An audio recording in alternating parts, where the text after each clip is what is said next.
Caligula, the third emperor of Rome, ascended the throne in A.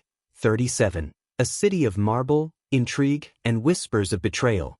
He was young, charismatic, and, at first, adored by the populace.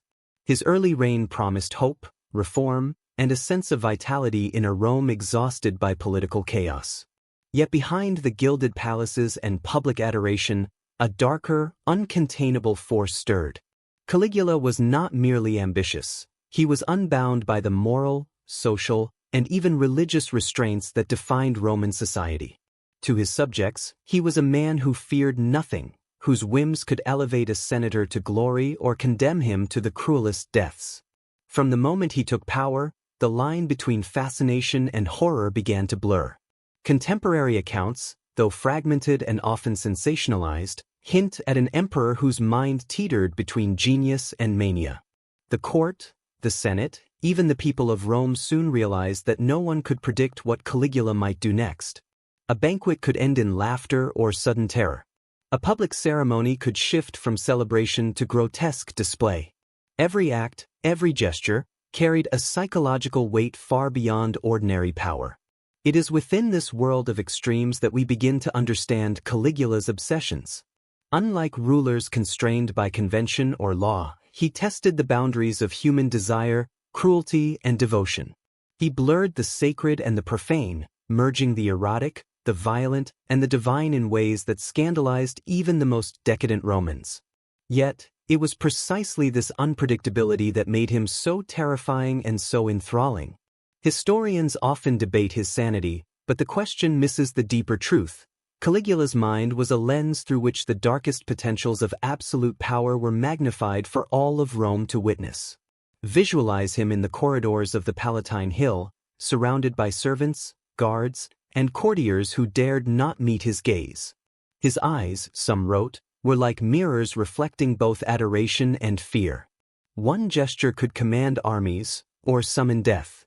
He lived not under the scrutiny of the law or conscience, but as though every law, moral or divine, existed solely to be toyed with. And within this framework of omnipotence, his obsessions found fertile ground. Obsessions not merely with pleasure or power or spectacle, but with the impossible, the desire to become a god among men, to bend reality to his will, and to see fear, devotion, and desire writ across the faces of all who surrounded him. Yet there was a paradox. For every act of cruelty or grotesque indulgence, there was evidence of brilliance, moments of charm, humor, and intelligence that captivated the Roman elite and the people alike. Caligula understood the theater of power as few could. He knew how to command attention, manipulate emotion, and orchestrate spectacle. Every excess, every shocking whim, was also a calculated message that he existed above ordinary human morality, that Rome itself was a stage for his obsessions. This introduction also confronts the audience with moral tension. How does one reconcile fascination with revulsion? How can we peer into the mind of a man whose pleasures and cruelties were so extreme that even his contemporaries struggled to record them without embellishment or horror? The goal is not merely to recount history but to plunge the viewer into the psychological landscape of Caligula's Rome. The cobbled streets, the marble temples, the gleaming public arenas, all of it became instruments for an emperor whose obsessions knew no boundaries. By the end of this section, the audience should feel a mixture of awe, fear, and anticipation. They understand that Caligula was not a ruler of ordinary vices, but a man who transformed the city into a theater of obsession. Every story that follows, whether of godlike delusions, forbidden pleasures, or orchestrated terror, emanates from the world established here, a Rome where fear and fascination coexisted, and where the emperor who feared nothing ruled without restraint. The stage is set. The story of Caligula's obsessions, hidden and taboo, is about to unfold, revealing the darkness Rome desperately tried to bury. Rome, in the first decades of the 1st century, was a city of paradoxes. Its streets were paved with marble and lined with grand temples, monuments, and forums that sang the glory of its past. Yet beneath this gleaming exterior, the heart of the empire pulsed with intrigue, corruption, and ambition. Power was a delicate, lethal game, and the imperial court was both stage and trap. Senators schemed endlessly, generals jockeyed for influence, and the Praetorian Guard held the ultimate leverage over emperors and citizens alike. It was within this gilded cage that Caligula first asserted himself, not merely as ruler, but as a force untethered by convention or law. The Roman elite understood that appearances were everything. They lived under a constant tension between public virtue and private vice, displaying piety, loyalty, and honor to the city while pursuing wealth, pleasure, and political advantage behind closed doors. In this world, moral compromise was currency, and survival often depended on reading the whims of those in absolute power. Caligula, acutely aware of this environment, turned the system to his advantage. He recognized the fragility of loyalty and the malleability of fear. Where others saw constraint, he saw opportunity, a chance to transform the very rules of Roman society according to his obsessions. The emperor's court was a theater of extremes. Banquets stretched into nights of excess, illuminated by torches and the glint of silver and gold. Senators and nobles participated in displays of loyalty and indulgence, often towing the line between reverence and terror. Here, the extraordinary was ordinary, and yet, even in such an environment of decadence, Caligula stood apart. While other elites sought influence, he sought total dominion, not just over the empire, but over the minds, bodies, and souls of those around him. Contrast is essential to understanding this world. Rome appeared majestic, almost divine, yet it was rife with cruelty, betrayal, and obsession. Wealth and status offered no protection. A single misstep, a single poorly timed word, could provoke exile, torture, or death. Within these paradoxes, Caligula's mind flourished. The emperor's obsessions were not born in isolation.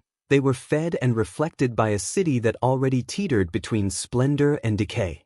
His excesses, shocking though they were amplified by the cultural and political environment that both enabled and feared them. The Praetorian Guard, in particular, played a crucial role in shaping his power. They were both enforcers and participants, wielding immense influence in a city where the emperor's favor, or wrath, could mean life or death. Caligula understood the delicate balance between fear and loyalty, and he manipulated it masterfully. One gesture could reward, another could terrify.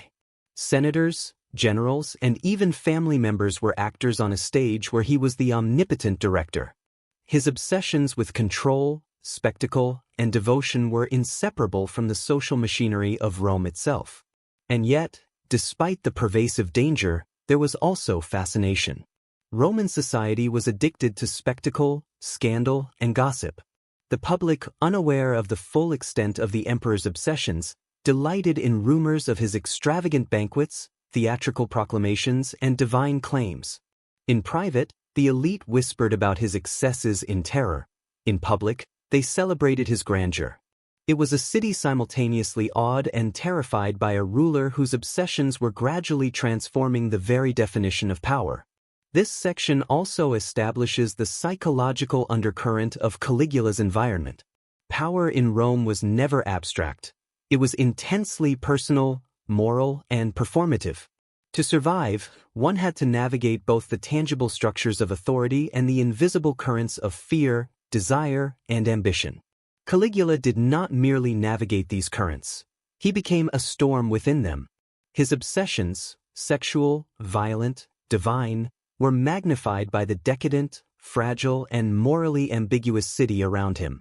Rome was not merely a backdrop, it was an active participant in his excesses. By the end of this section, the audience should understand the conditions that allowed Caligula's obsessions to take root. Rome, for all its beauty, grandeur, and cultural achievement, was a city teetering on the edge of chaos, a place where power was absolute, morality was relative, and obsession could flourish unchecked. This sets the stage for exploring the more intimate and shocking details of Caligula's godlike delusions, sexual excesses, and violent spectacles. The city that enabled his rise will continue to reflect his darkest impulses, amplifying the tension, horror, and fascination that define his story. From the earliest days of his reign, Caligula sought not only to rule Rome, but to transcend it. Unlike any emperor before him, he did not merely demand loyalty, he demanded worship. To call Caligula a ruler would be almost reductive. He aspired to be divine. Statues were erected in his likeness in temples alongside gods. Temples once reserved for Jupiter now bore his name. Priests offered sacrifices in his honor. The lines between emperor and deity blurred until they disappeared entirely. Rome, a city already steeped in religious devotion, found itself confronting a new, grotesque theology.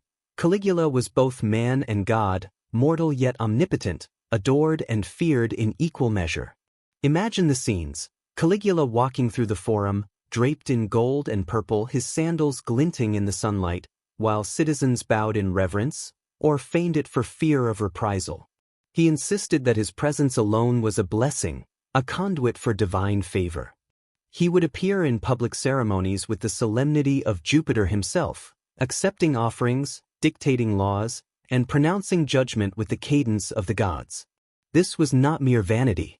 It was an obsession, a need to dominate not just through force, but through awe. He sought to eradicate the distinction between the mortal and the divine, to remake Rome as a kingdom of himself. The psychological dimension of this obsession is essential to understanding Caligula. To modern eyes, his godlike claims appear delusional, narcissistic, even psychotic. But in the context of Roman culture, they were terrifyingly effective. Rome revered divine authority. To claim divinity was to claim unchallengeable power. It was both weapon and shield, a way to compel obedience and silence dissent. In blurring the line between ruler and god, Caligula transformed fear into devotion, and devotion into a spectacle that reinforced his obsessions. One of the most notorious episodes of his obsession with divinity occurred when he reportedly planned to appoint his horse, Incitatus, as consul. While some historians suggest exaggeration or satire, the act, true or not, symbolized the ultimate arrogance of godlike omnipotence. If even a horse could rise to the highest office by the emperor's will alone, what mortal law or human authority could oppose him? It was a message as much as an obsession. Caligula's whims were divine law. Every gesture, every pronouncement, became a test of loyalty and a reflection of his insatiable desire to be feared, adored, and acknowledged as beyond human judgment. But his divine obsession was not only political. It was intensely personal. Some scholars argue that Caligula's fixation on godhood stemmed from deep insecurity, trauma, and the pressure of living in a lineage of emperors and assassinations. He had inherited both the crown and a city obsessed with power, deceit, and spectacle. Perhaps he sought divinity not merely to dominate, but to protect himself from the fear, betrayal, and mortality that haunted him. Every ritual, every declaration, every statue was both armor and performance. He became a god in part because he could not bear to be merely human. Contrast further amplifies the horror and fascination of this obsession. While Rome celebrated its gods with measured reverence, Caligula forced the populace into a grotesque imitation. Festivals, sacrifices, and public ceremonies shifted from honoring divine tradition to glorifying the emperor. Priests were co-opted, temples rebranded, and civic piety turned into homage to a single, unpredictable man. Those who resisted or hesitated faced exile, humiliation, or death. The very act of believing, or appearing to believe, was a performance of survival. Rome's religious fabric was woven into Caligula's obsessions, transforming sacred devotion into a theater of terror. This section also explores the psychological impact on those around him. Senators, nobles, and even family members were caught in a paradoxical mix of awe, fear, and revulsion. They witnessed both brilliance and madness, charm and cruelty, devotion and desecration. Caligula's obsession with divinity was more than spectacle, it was psychological warfare. Every gesture, every ceremonial pronouncement, forced the elite to confront their own mortality, weakness, and subservience. In doing so, Caligula consolidated not just power, but total dominance over the minds and emotions of Rome's most influential citizens. And yet, this obsession was inseparable from his other fixations: erotic indulgence, violent spectacle, and sadistic manipulation. The theater of divinity was not merely symbolic. It was performative, eroticized, and interwoven with cruelty. Temples, palaces, and private chambers became spaces where godhood, desire, and terror intersected. Worship was never passive. It was demanded, coerced, and often perverse. In this fusion of divinity and obsession, Caligula created a reality uniquely his own, a Rome where gods could act like men, and men were reduced to trembling witnesses of excess. By the end of this section, the audience should understand that Caligula's obsession with divinity was central to his identity, inseparable from his psychological landscape and his reign of terror. It set the foundation for his later sexual excesses, public spectacles of violence, and unrestrained domination. The emperor who declared himself a god would reshape Rome according to his obsessions, leaving a legacy of awe, horror, and moral reflection. The stage is set for the audience to witness the forbidden pleasures and perverse rituals that flowed from a mind consumed by the divine fantasy of absolute power. Caligula's reign cannot be understood without first confronting the profound instability of his mind. From the moment he ascended to power, the young emperor exhibited signs of extreme paranoia and delusion. Every interaction, every whisper in the corridors of the palace, every hesitation of a soldier or senator was a potential threat in his eyes. His obsession with control, combined with his belief in his own divinity, created a psychological landscape in which reality was filtered through fear, desire, and compulsion. He did not merely rule Rome. He inhabited a world in which he was both god and victim, sovereign and target, observer and orchestrator. The early years of his reign reveal the rapid development of obsessive and paranoid behavior. Initially, Caligula's ascension was greeted with relief and optimism. Citizens and senators, weary of Tiberius' oppressive rule, hoped for stability and justice. Yet the young emperor quickly betrayed these expectations, revealing a mind consumed by suspicion and craving for absolute power. Historical accounts describe him ordering the execution of former allies and courtiers based on imagined betrayals. The pattern was clear. Paranoia fueled cruelty, and cruelty reinforced paranoia in a self-perpetuating cycle. Caligula's delusions of divinity further intensified his obsessive behavior. He began to demand recognition not as emperor but as a living god. Temples, statues, and shrines were erected in his honor. Priests were instructed to address him as divine. Citizens were compelled to participate in rituals that reinforced his godlike image. This delusion was not merely vanity. It was an obsession with absolute validation and control. To question Caligula was to challenge the gods themselves, and the emperor ensured that dissent, whether imagined or real, was met with brutal consequences. Paranoia and delusion intersected in complex ways. Caligula often perceived conspiracies where none existed, turning every hesitation, glance, or gesture into evidence of treachery. Senators, nobles, and even family members were viewed as potential threats. Guards were replaced or eliminated to ensure loyalty. The emperor's obsession with control extended to every facet of life, including politics, military command, and private relationships. The palace became a theater of surveillance, manipulation, and fear, a physical manifestation of his obsessive mind. This psychological landscape produced extraordinary and terrifying behaviors. Caligula's decisions were often irrational, extreme, or grotesque, yet they were internally consistent within his worldview. The emperor could oscillate between acts of generosity and acts of cruelty, between laughter and rage, between the theatrical and the horrifying. Citizens, courtiers, and soldiers learned that his behavior could not be predicted, only endured. The unpredictability itself became an instrument of control, reinforcing his obsessive dominance while simultaneously isolating him from reality. The emperor's obsession with divinity and fear of betrayal led to elaborate manipulations of social and political structures. Senators were humiliated, executed, or coerced. Soldiers were tested through absurd and dangerous commands. Family members were subjected to surveillance and manipulation. These actions, though horrifying, were logical extensions of his delusions and compulsions. Power, in Caligula's mind, was inseparable from obsession. The emperor's control over life and death, loyalty and fear, admiration and terror became totalizing forces, shaping the psychological environment of the empire itself.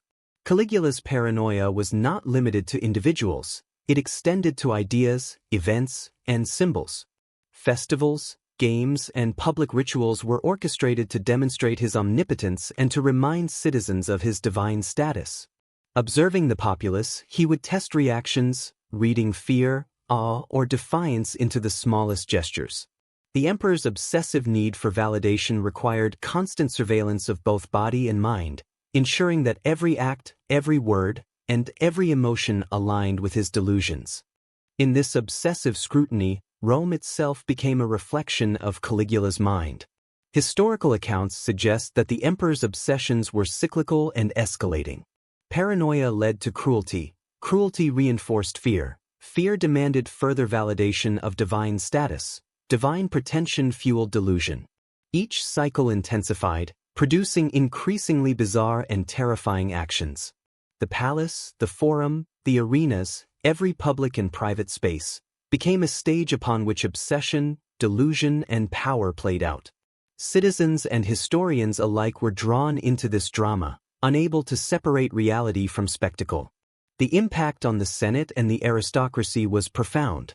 Senators, who had once wielded influence through tradition, law, and patronage, were now subjected to the whims of an obsessive, paranoid ruler. Every action was scrutinized. Every word could be twisted into treason. Senators became actors in Caligula's theater of delusion, forced into complicity or risk of death. This dynamic illustrates how obsession at the top of power can reshape entire institutions, making reality subordinate to the compulsions of one individual. Caligula's obsession with control extended to the military. Soldiers were tested, manipulated, and sometimes humiliated to ensure loyalty. Loyalty was not assumed. It had to be proven continually, often through bizarre or dangerous acts. The emperor's paranoia demanded that his soldiers not merely obey, but internalize his obsessive worldview. Discipline, courage, and strategy were secondary to psychological domination. Even the most competent officers were vulnerable to the emperor's compulsions, reflecting how obsession can compromise systems of governance, strategy, and morality. The emperor's personal relationships were equally shaped by obsession. Family, courtiers, and lovers were manipulated to serve psychological ends. Affection was coerced, loyalty was enforced through fear, intimacy was transformed into surveillance. Caligula's compulsions created a world in which human connections were instruments of validation, control, and spectacle. Love, trust, and kinship were subordinated to paranoia and delusion, producing a social environment dominated by obsession and psychological terror. Psychologically, Caligula's mind demonstrates the dangerous interplay between absolute power and obsessive compulsion. Delusions of grandeur, paranoia, and compulsive need for control fed on one another, producing behaviors that were both creative and destructive. His reign illustrates how obsession can distort reality, warp morality, and dominate social, political, and cultural life. Every act, no matter how extreme, was coherent within his obsessive worldview, even if incomprehensible to observers. Contrast is essential to understanding the emperor's psyche. Within the same day, he could inspire awe with displays of intelligence, architectural vision, and administrative skill, while simultaneously terrifying the populace with cruelty, erotic indulgence, or bizarre rituals. The coexistence of genius and madness intensified the psychological impact of his rule, creating a narrative that is as fascinating as it is horrifying. Observers could not separate brilliance from obsession, reality from delusion, power from compulsion. The consequences of his obsession extended beyond immediate terror. The constant manipulation, fear, and psychological pressure inflicted long-term effects on Roman society.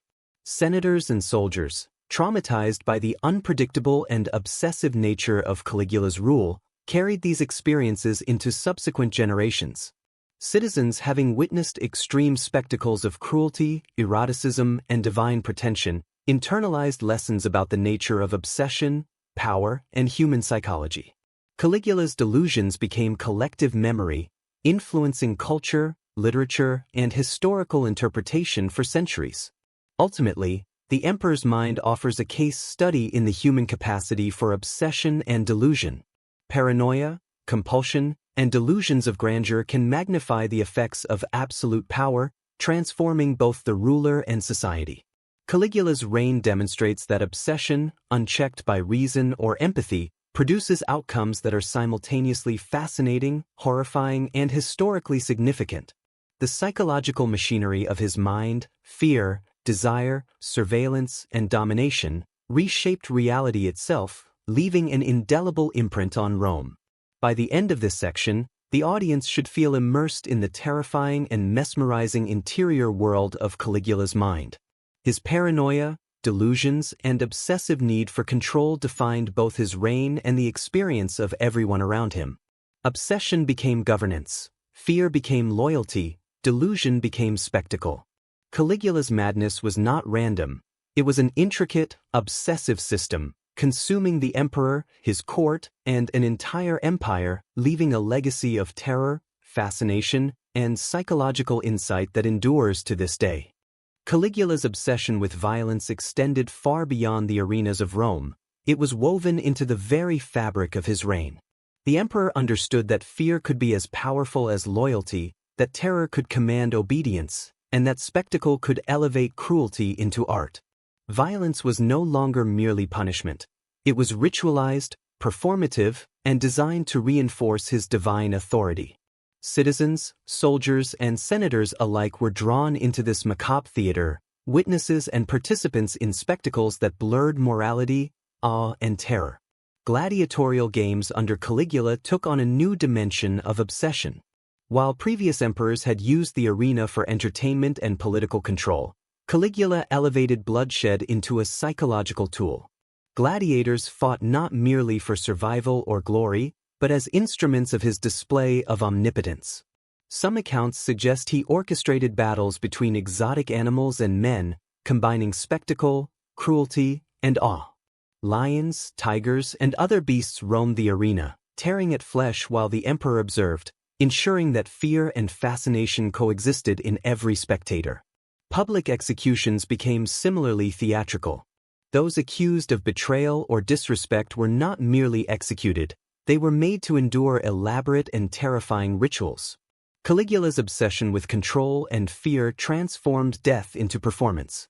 Citizens were forced to witness these acts, understanding that no one was beyond the reach of his power. The combination of anticipation, horror, and spectacle ensured that violence was more than punishment. It became psychological theater, a tool to manipulate society and reinforce the emperor's obsessive authority. Psychologically, these rituals reveal the depths of Caligula's compulsions.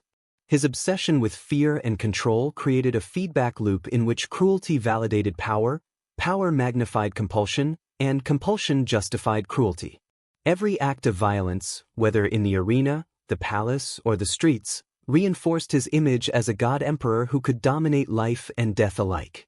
Observers were not merely frightened, they were captivated, caught between awe and terror, morality and complicity. Contrast amplifies the extremity of these spectacles.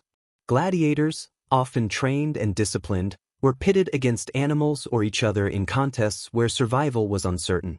Senators, citizens, and even family members were forced to witness or participate, blurring the lines between audience and victim. The combination of skill, ritual, and terror transformed violence into an immersive experience that shaped societal perception. Rome became a city in which the spectacle of death reinforced both the emperor's divine pretensions and his obsessive need for control. Caligula's obsession with blood extended to the orchestration of unusual and shocking forms of punishment. Some historical accounts describe citizens being executed in grotesque ways, dragged through the streets, forced into combat with wild animals, or subjected to elaborate theatrical deaths. These acts were carefully calculated to provoke awe, reinforce obedience, and demonstrate the emperor's absolute authority. Violence became a language, a psychological instrument, and a stage for obsession, leaving deep emotional and moral imprints on those who witnessed it. The arenas themselves became extensions of Caligula's psyche. Gladiatorial games were not mere entertainment, they were arenas of obsession, where fear, desire, and awe were manipulated to perfection. Exotic animals, elaborate stagecraft, and strategic choreography amplified the psychological impact of each act. The emperor's presence, often central to these spectacles, reinforced the connection between obsession and power. By observing, orchestrating, and controlling every moment, Caligula transformed bloodshed into a performative assertion of dominion. Political and social consequences were inseparable from these rituals of violence. Senators and nobles, forced to attend or observe, were reminded that dissent or disrespect could lead to similarly theatrical punishment. Citizens, caught between curiosity, fear, and fascination, internalized the emperor's obsessive logic: power is absolute, and survival depends on obedience. In this way, Caligula's obsession with spectacle and blood reshaped societal norms, aligning public behavior with his compulsions and magnifying the psychological reach of his reign. Animals, too, were instruments of violence. Lions, tigers, and exotic beasts were imported from distant provinces, not merely for display but for orchestrated acts of terror. They became living symbols of the emperor's dominance, tools for psychological manipulation, and participants in ritualized spectacle. Citizens, gladiators, and victims were drawn into this ecosystem of fear, witnessing both human and animal suffering as intertwined elements of Caligula's obsessive display of control. Caligula's obsession also manifested in the use of fear as an instrument of governance. Rumors of executions, sudden spectacles, and unpredictable acts of cruelty circulated throughout Rome. Citizens never knew when or where the emperor's obsessions would surface, creating a state of constant psychological tension. This omnipresent fear reinforced obedience and magnified the intensity of every act of spectacle, transforming violence into a continuous, city-wide manifestation of obsession. The psychological impact on the emperor's own court was profound. Courtiers, advisors, and soldiers were forced to navigate an environment dominated by terror, unpredictability, and compulsion. Alliances shifted according to whim, loyalty was measured in survival, and obedience was enforced through fear. Caligula's obsession with violence created a microcosm in which human behavior was both constrained and manipulated by the emperor's compulsions. The court became an extension of his psyche, a stage for both private indulgence and public terror. Contrast and moral tension are essential to understanding this section. Spectacle, skill, and art existed alongside brutality, fear, and death. Gladiators trained rigorously yet faced arbitrary or fatal outcomes. Exotic animals inspired awe yet tore at human flesh. Citizens admired architectural grandeur yet feared the emperor's caprice. These juxtapositions heightened psychological intensity, reinforcing the theme that Caligula's obsession intertwined beauty, terror, genius, and madness in inseparable ways. Finally, the lasting legacy of these rituals of violence is both psychological and historical. Rome's citizens internalized the terror, awe, and moral distortion of Caligula's reign. Stories of public executions, gladiatorial spectacles, and animal battles became part of collective memory, influencing historical interpretation, literature, and culture for centuries. Violence, once a personal compulsion of an emperor, transformed into legend, a cautionary tale and a source of fascination that endures in the collective imagination. By the end of this section, the audience should comprehend the full scale of Caligula's obsession with violence. Blood, fear, and public spectacle were inseparable from his identity, his rule, and his psychological world. His compulsions reshaped the physical, moral, and emotional landscape of Rome, leaving both immediate and lasting impressions. Violence, in Caligula's hands, was no longer merely punishment. It was art, instrument, and obsession, leaving the empire awed, terrified, and indelibly marked. Caligula's obsession with sexual indulgence was inseparable from his hunger for control and divine validation. To understand his behavior, one must first grasp the unique psychological landscape of the emperor, a man raised in privilege, steeped in the power of Rome, and nurtured in an environment where fear, awe, and manipulation were constant forces. In this crucible, Desire became both a weapon and a reflection of his self-concept as a god-emperor. Sexuality was not merely pleasure, it was a stage upon which Caligula asserted dominance, displayed power, and tested the limits of morality. The emperor's sexual indulgences were legendary, though historical accounts are filtered through layers of rumor and exaggeration. Ancient writers describe acts that blurred the lines between ritual, performance, and compulsion. Some suggest that Caligula engaged in incestuous relationships with his sisters, treating familial bonds as instruments of desire and dominance. Others recount his relationships with courtesans, senators' wives, and even public figures, all orchestrated to display control over both bodies and social hierarchies. In each act, lust was fused with spectacle, and sexual obsession became a theater of power. Psychologically, these behaviors reflect a complex interplay between compulsion and self-perception. Caligula's obsession with sexual conquest can be interpreted as an attempt to assert absolute dominion over human desire. Each encounter, whether consensual or coerced, reinforced his sense of control, his image as divine, and his ability to manipulate societal norms. Lust was not private indulgence. It was a tool, a performance, and a measure of his godlike authority. The psychological stakes were immense. Each act of domination simultaneously gratified desire and reinforced identity. Contrast frames the extremity of Caligula's obsessions. While Rome was accustomed to political intrigue, gladiatorial games, and displays of military might, few could fathom the combination of sexual excess and divine pretension. The emperor's indulgences were not confined to privacy, they were public, performative, and provocative. Senators' wives, citizens, and even soldiers became participants in spectacles designed to shock and awe.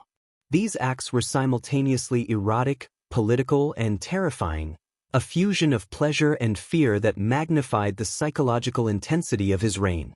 Caligula's obsession also blurred moral and social boundaries.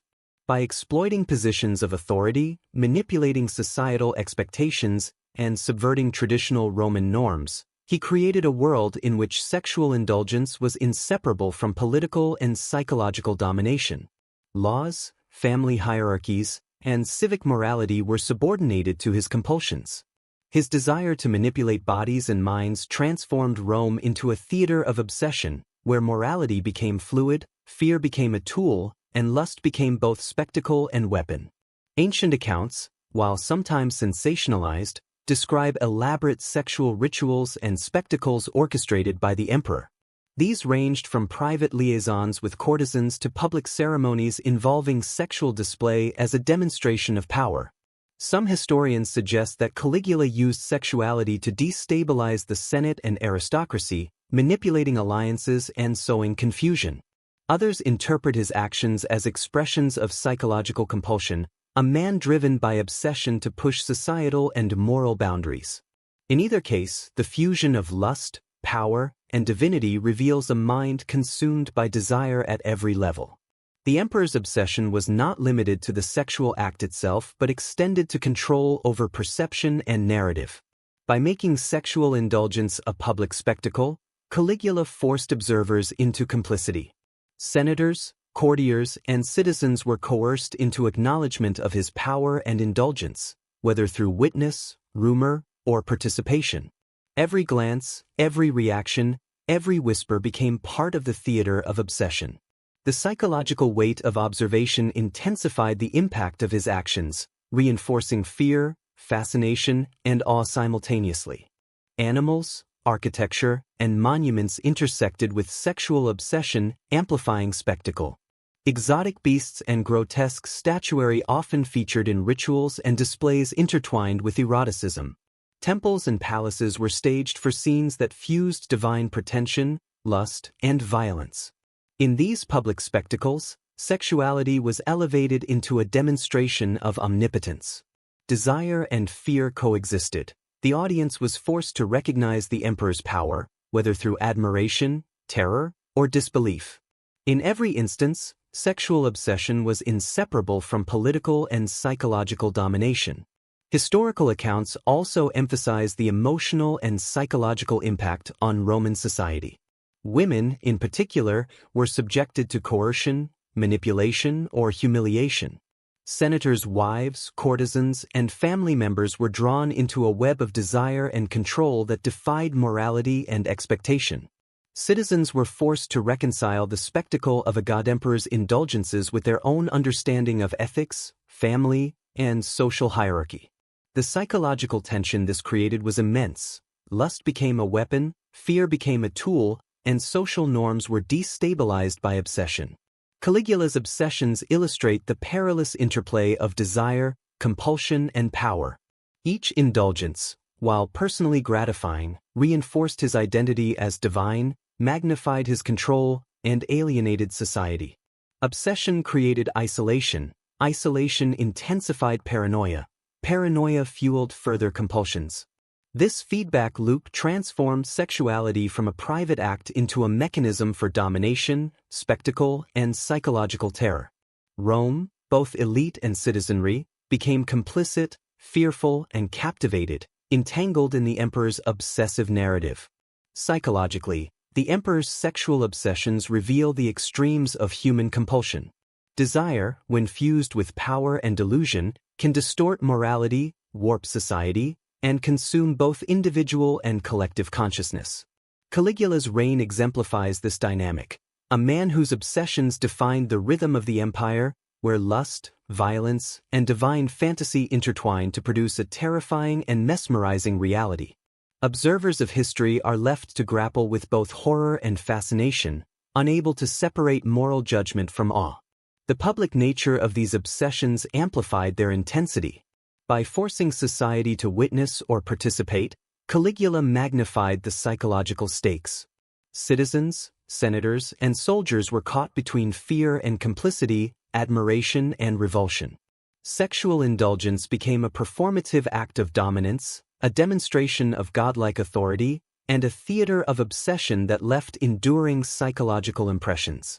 In this context, desire was inseparable from spectacle, morality, and terror. Contrast and tension remain central to understanding his sexual obsessions. Acts that were grotesque, shocking, and morally transgressive coexisted with displays of intelligence, cunning, and political acumen.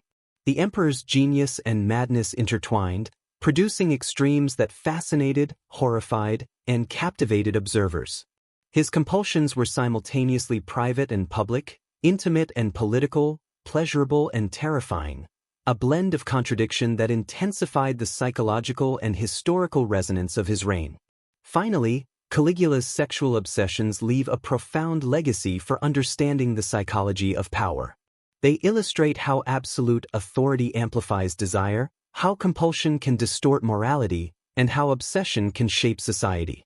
Lust, when fused with domination and divine pretension, becomes a force that transforms both individual and collective reality. Rome, manipulated and terrified, became a stage upon which the emperor's obsessions played out in their most extreme form. By the end of this section, the audience should grasp the full magnitude of Caligula's sexual obsessions. Desire, power, and divinity fused to create spectacles that shocked, horrified, and mesmerized. Obsession reshaped society, morality, and reality itself. Caligula's reign becomes not merely a story of indulgence but a psychological study in the extremes of power, compulsion, and human nature, a cautionary and terrifying reflection on the dangerous allure of obsession. Caligula's obsessions transcended the human realm. While senators, soldiers, and citizens were enslaved by fear of his whims, the emperor extended his dominion over animals, monuments, and the very architecture of Rome. In his mind, control was a cosmic principle. If he could dominate men, he could dominate nature, art, and time itself. Elephants were imported from distant lands, lions roared in the arenas, and exotic beasts were paraded through the streets. These creatures, symbols of imperial power and wonder, became instruments of psychological manipulation, tools for awe, intimidation, and spectacle. Animals in Caligula's Rome were not merely entertainment. Contemporary accounts, though often sensationalized, describe bizarre interactions with wildlife. Lions were forced into the forum to instill terror, elephants were used in public displays of might, Rare birds were imported from the furthest reaches of the empire. Some scholars argue these were diplomatic gestures or demonstrations of imperial wealth, yet there is little doubt that Caligula used animals to project his own image, a godlike figure whose reach extended beyond humans into the natural and exotic. Every roar, every parade, every cage was a statement of obsession and control. Among his most infamous obsessions was his horse, Incitatus. The story has become legendary. Caligula allegedly provided his horse with marble stables, purple blankets, and even a seat in the Senate. While some historians dispute the literal truth, the symbolism is clear. Caligula equated loyalty, obedience, and divine favor with the absolute control he could wield over both humans and beasts. In giving Incitatus a political position, he blurred the line between human and animal, governance and spectacle, sanity and madness. The public reaction, shock, mockery, or fear, is difficult to separate from rumor, yet it underscores the emperor's obsession with demonstrating that no limit existed to his authority. Animals, however, were also instruments of cruelty, reflecting a darker obsession with life and death. Gladiators and citizens were sometimes forced to fight exotic beasts. Naval festivals staged battles between humans and lions or tigers. Exotic creatures were executed in grotesque ceremonies designed to entertain, intimidate, and display dominance. These spectacles reveal a mind captivated not only by control but also by the macabre.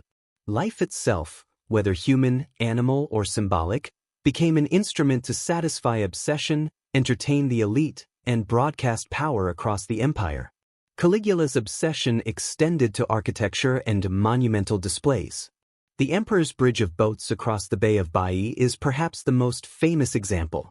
Constructed as both engineering feat and theatrical stunt, the bridge served no practical purpose other than to astonish and impress. Contemporary accounts suggest that Caligula rode across it on horseback, proclaiming victory over nature itself. In such acts, the fusion of obsession and spectacle is unmistakable. Mastery over the physical world was inseparable from his compulsion for attention, divinity, and awe. Monuments and palaces under Caligula became theaters for obsession. Statues, some grotesque and erotic, adorned temples and halls. Frescoes depicted divine authority intertwined with human indulgence. Private chambers were reimagined as stages for psychological games. Caligula's obsession with control and shock manifested in the manipulation of space itself. Rome's grandeur, beauty, and civic architecture were transformed into instruments of terror, admiration, and moral distortion. Citizens walking through the forum or attending games could not separate civic pride from the emperor's obsessive vision of dominance. Psychologically, these obsessions reveal layers of complexity. Caligula's fascination with animals, monuments, and spectacle reflects a desire to master realms beyond human limitation. His obsessions with exotic beasts demonstrate a need to assert dominance over both the natural world and human imagination. His architectural feats reveal a compulsion to shape reality to his will, to impose his identity onto the very stones of Rome. His public displays blur entertainment, terror, and divine proclamation, revealing a mind consumed by obsession at every level. Contrast is central to understanding this section. Animals were simultaneously symbols of beauty, power, and terror. Monuments were works of brilliance yet also instruments of oppression. Caligula's genius and madness existed side by side, creating a tension that fascinated and horrified observers. Even ordinary citizens, witnessing the daily manifestations of his obsession, be it a lion in the forum or a grotesque statue in a temple, were drawn into a world where fear and fascination, life and spectacle, morality and madness collided. The macabre was inseparable from his obsession. Public executions, gladiatorial games, and staged animal battles created a theater of death. Some accounts describe citizens forced into arenas to fight animals, while others narrate bizarre ceremonial killings that combined ritual, cruelty, and entertainment. These spectacles were not random, they were calculated, obsessive expressions of power. Life and death were tools in the emperor's compulsion to demonstrate that he controlled both the human and natural worlds. Fear, awe, and obedience were byproducts of his obsessive designs. Caligula's obsession with the exotic and grotesque also had political dimensions. By importing animals from distant lands, constructing impossible monuments, and staging spectacles that blurred life and theater, he projected power both within Rome and across the empire. Foreign envoys and provincial governors were forced to recognize the emperor's dominion not only over men but over the natural and engineered worlds. Obsession became diplomacy, spectacle became propaganda. Rome was both the stage and the subject of Caligula's compulsions, illustrating how obsession can be wielded as both personal indulgence and political instrument. Every element of Caligula's obsessions, animals, monuments, spectacles, intertwined with his sexual, religious, and psychological fixations. Accounts suggest that some performances combined eroticism, ritual, and cruelty, producing multi-layered spectacles designed to shock and awe. Sexual indulgence, divine pretense, and control over nature merged in a theater of obsession that left the populace both mesmerized and terrified. No human or animal act existed in isolation. All were extensions of a psyche consumed by compulsion and grandeur. Cultural memory of these obsessions persists because they are extreme, vivid, and psychologically compelling. Artists, historians, and storytellers have amplified the tales of Caligula's eccentricities, blending fact with dramatic interpretation. The emperor's obsession with control, spectacle, and the exotic became symbolic, a legend of genius entwined with madness. His life invites reflection on the human fascination with extremes, why societies remember cruelty, indulgence, and spectacle with equal horror and awe. Caligula's obsessions were also deeply performative. The public spaces of Rome, arenas, forums, temples, became stages for his compulsions. Citizens, soldiers, and courtiers were drawn into rituals of terror, admiration, and confusion. Even those who opposed him could not escape participation, as every glance, gesture, or word could be co-opted into the emperor's obsessive theater. Rome itself became a reflection of his psyche, a city-wide manifestation of a mind obsessed with dominance, shock, and awe. By the end of this section, the audience should fully comprehend that Caligula's obsession with the exotic and macabre was more than eccentricity, it was a psychological, political, and cultural force. Animals, monuments, and grotesque spectacles became instruments of control, manifestations of divine fantasy, and stages for terror. Genius and madness intertwined in every parade, statue, and ritual. The obsession with awe and horror, life and death, reality and theater, created a vision of power that was both intoxicating and destructive, leaving an indelible mark on the psyche of Rome and history itself. Caligula's reign, despite its grandeur and spectacle, was always precarious. The emperor's obsession with absolute control, divine status, and indulgent excess had isolated him from almost every corner of Roman society. Senators no longer flattered him merely out of respect, they feared him. Courtiers no longer served him merely for advancement, they dreaded the unpredictable consequences of defiance. Even members of his own household, once loyal, began to sense the instability that lurked beneath his godlike pretensions. Paranoia had long consumed Caligula's mind. Every whisper in the palace, every sidelong glance in the forum, every hesitation from a soldier or senator seemed to signal betrayal. Ancient accounts tell us that he maintained spies throughout his court and household, listening for any signs of dissent. He would publicly humiliate and even execute perceived traitors to reinforce fear and assert dominance. Yet, in this obsession with omniscience and omnipotence, Caligula ironically failed to perceive the most dangerous conspiracies, the ones quietly forming right under his nose. The conspiracy against Caligula began with whispers among those most intimately acquainted with the emperor's cruelty. Senators, who had once flattered him for self-preservation, grew embittered by years of manipulation, ridicule, and fear. Officers in the Praetorian Guard, tasked with protecting him, began to realize that his paranoia and erratic behavior threatened the empire itself. Servants, courtiers, and even family members, wearied by years of unpredictable wrath and humiliating indulgences, began plotting in secret. The emperor's obsession with control had, paradoxically, sown the seeds of his downfall. Imagine the tension within the Palatine Hill, corridors echoing with hushed voices, gestures and glances coded with meaning, and conspirators carefully observing the routines of a man who considered himself divine. Every action had to be meticulously calculated. One mistake could mean torture or death. The psychological weight on the conspirators was immense, mirroring the same suffocating obsession that had driven Caligula himself. In this shadowed, charged environment, the stage was set for one of the most dramatic assassinations in history. Caligula's obsession with divinity and control shaped the nature of his enemies' plotting. They could not openly challenge him without risking immediate execution. Instead, they turned to secrecy, strategy, and timing. Every conspirator had to navigate the emperor's unpredictable moods, his sudden whims, and his public displays of omnipotence.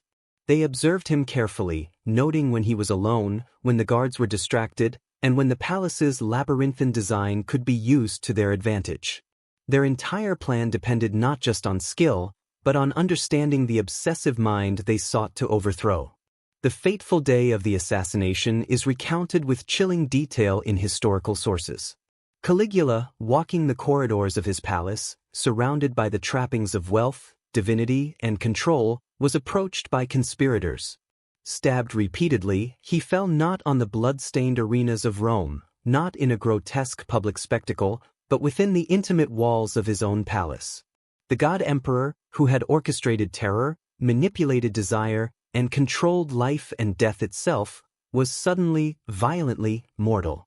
The irony is brutal. The very tools he had used to dominate, fear, obsession, and manipulation, were powerless against the calculated resistance of those he had alienated. The aftermath of Caligula's assassination further underscores the dramatic reversal of his reign. The Praetorian Guard, initially complicit in the conspiracy, moved quickly to assert control and stabilize the empire. Senators cautiously reclaimed authority, wary of the chaos that absolute power had wrought. Citizens, once enthralled and terrified, now experienced a mixture of relief, awe, and disbelief. The psychological shock of witnessing the fall of a god-emperor reverberated through every layer of Roman society. Yet the consequences of his obsessions did not end with his death. Caligula's cruelty, sexual indulgences, and psychological manipulations had left enduring scars on the people of Rome. Families traumatized by his spectacles, senators humiliated and endangered, and citizens who had witnessed unimaginable acts of terror carried the memory of his reign for decades. In many ways, the assassination was less a conclusion than a transition. The empire had survived, but the psychological and moral echoes of Caligula's obsessions lingered. Contrast amplifies the horror of Caligula's final days. A man who once claimed divinity, orchestrated grotesque spectacles, and manipulated human desire now lay dead, stripped of power, mortal, and exposed. The empire he sought to dominate, the citizens he sought to terrorize, and the nobles he had humiliated had all converged to end his obsession with control. The drama of his fall, in all its irony and horror, underscores the fragile balance between obsession, power, and mortality. Psychologically, Caligula's assassination is a case study in the limits of obsession. His godlike self-image, obsessive need for control, and ruthless cruelty created a world in which everyone lived in fear, but fear alone could not secure absolute power indefinitely. Human ambition, alliance, and courage coalesced to challenge his delusions, demonstrating that even the most absolute obsession has vulnerabilities. Caligula's obsessions, once awe-inspiring and terrifying, had ultimately made him blind to the inevitability of human resistance. The fall of Caligula also serves as a reflection on the nature of tyranny and obsession itself. Obsession, when combined with absolute power, can create a reality in which the ruler becomes detached from human limits and societal norms. Yet this very detachment, while elevating the ruler above others in terror and spectacle, introduces fragility. Caligula's demise reminds us that obsession, unchecked by empathy, reason, or restraint, can produce both unparalleled awe and inevitable collapse. By the end of this section, the audience should feel the full psychological, moral, and dramatic magnitude of Caligula's downfall.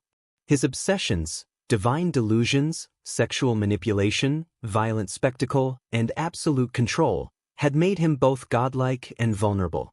His assassination was not merely the end of a tyrant, it was the culmination of the inevitable clash between human obsession and human resistance, fear and courage, spectacle and reality. Caligula's fall remains one of history's most vivid examples of how obsession can shape, dominate, and ultimately destroy both ruler and empire. Caligula's death did not erase the profound effects of his obsessions. Rome, though relieved to be free from the immediate threat of his unpredictable tyranny, could not forget the years of terror, indulgence, and spectacle. Citizens had witnessed the transformation of everyday life into a theater of obsession, where fear, desire, and submission were intertwined. Senators, once subservient, bore the scars of public humiliation and psychological manipulation. Soldiers, servants, and courtiers had lived in a state of constant vigilance, unsure when the emperor's whims would turn from amusement to lethal consequence. These experiences became woven into the collective memory of Rome, shaping society's understanding of power, cruelty, and human nature. The emperor's obsessions, divinity, sexual indulgence, and absolute control had ripple effects far beyond his death. His reign demonstrated the intoxicating interplay between human desire, ambition, and fear. Power, when amplified by obsession, had the potential to warp society, disrupt morality, and subvert ordinary human relations. Rome, which had long prided itself on civic order, now faced the consequences of a ruler whose compulsions reshaped both private and public life. The emperor's obsessions were not mere personal eccentricities, they were instruments of psychological domination, a lens through which the entire empire experienced reality. Even as centuries passed, the memory of Caligula's obsessions continued to fascinate historians, writers, and the public imagination. His life became a symbol of the dangers of unbridled ambition, unchecked power, and obsessive desire. Chroniclers and biographers debated the veracity of his actions, some exaggerating the horror, others seeking to justify or rationalize his excesses. Yet regardless of accuracy, the psychological and moral impact of his story endures, a cautionary tale about the intoxicating, corrosive, and often catastrophic effects of obsession fused with power. Caligula's legacy also underscores the fragility of human institutions in the face of extreme obsession. The Senate, the Praetorian Guard, and the civic systems of Rome were all manipulated, undermined, and destabilized by the emperor's compulsions. Laws, governance, and social norms became subordinate to his whims, forcing society into a constant state of adaptation, survival, and psychological tension. This reveals the broader lesson of his reign. When obsession drives leadership, institutions themselves become extensions of the ruler's compulsions, vulnerable to both misuse and collapse. Contrast is a recurring theme in evaluating his legacy. Caligula, who once declared himself divine, orchestrated grotesque spectacles, and commanded absolute obedience, ultimately became a mortal victim of human resistance. His obsessions, which had elevated him above ordinary rulers and instilled terror across Rome, were powerless against the coordinated efforts of those he had alienated. The stark reversal, divinity undone by humanity, highlights the tension between obsession and mortality, power and vulnerability, spectacle and reality. This contrast not only defines his reign but also amplifies the psychological resonance of his story for audiences today. The psychological implications of Caligula's obsessions are profound. His behavior illustrates how extreme power magnifies compulsions, amplifies insecurities, and distorts perceptions of reality.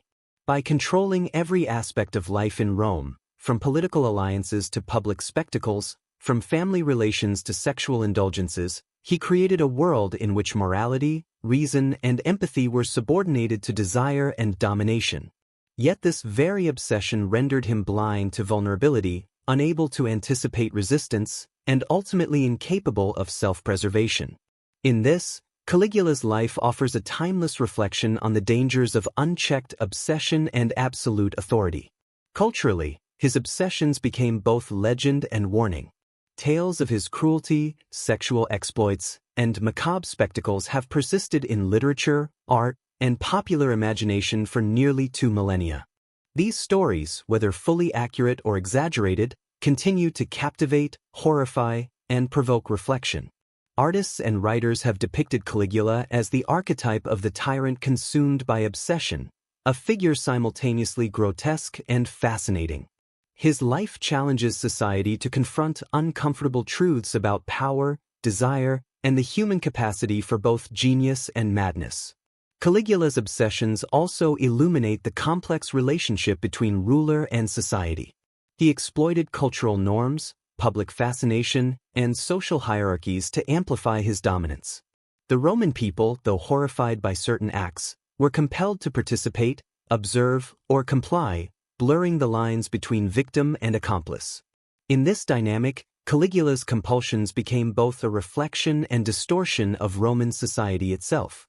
His obsessions did not exist in isolation. They interacted with culture, politics, and human psychology, creating a totalizing spectacle that reshaped the empire's moral and social landscape. The moral lessons of Caligula's reign are multifaceted. His obsessions reveal the dangers of conflating personal desire with divine entitlement, of allowing compulsion to dictate governance, and of using fear as a substitute for loyalty. At the same time, they provide insight into human fascination with extremes, why we are drawn to stories of excess, cruelty, and obsession. Viewers are invited to consider not only the horror of his actions but also the underlying psychological, social, and cultural forces that allowed such obsessions to flourish. The emperor becomes both a figure of revulsion and a mirror for understanding human ambition and compulsion. Moreover, Caligula's obsessions illustrate the enduring tension between brilliance and madness. His architectural feats, political cunning, and audacious spectacles demonstrate creativity, vision, and intelligence.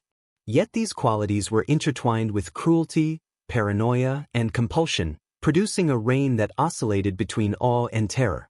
This duality, the coexistence of genius and obsession, adds depth to his historical image, compelling audiences to grapple with the complexity of human character, the extremes of power, and the precarious balance between brilliance and self-destruction. Psychologically, one can trace a pattern. Obsession begets isolation, isolation intensifies paranoia, and paranoia fuels further obsession. Caligula's life exemplifies this cycle in its most extreme form. Each obsession, divinity, sexual indulgence, control, spectacle, reinforced the others, creating a feedback loop that ultimately destabilized both his mind and the empire. This dynamic underscores the timeless human truth. Unchecked compulsions, amplified by power, can have catastrophic consequences, leaving devastation in their wake long after the individual's demise. Finally, Caligula's legacy reminds us of the enduring human fascination with extremes. His obsessions, while horrifying, provoke curiosity, reflection, and awe. They challenge viewers to confront questions about morality, power, psychology, and history. Why do societies allow obsession to flourish in leadership? How does human fascination with spectacle, cruelty, and dominance shape collective memory? Caligula's life serves as a cautionary tale and a historical mirror, reflecting both the darkest capacities of the human mind and the complex interplay between society and power.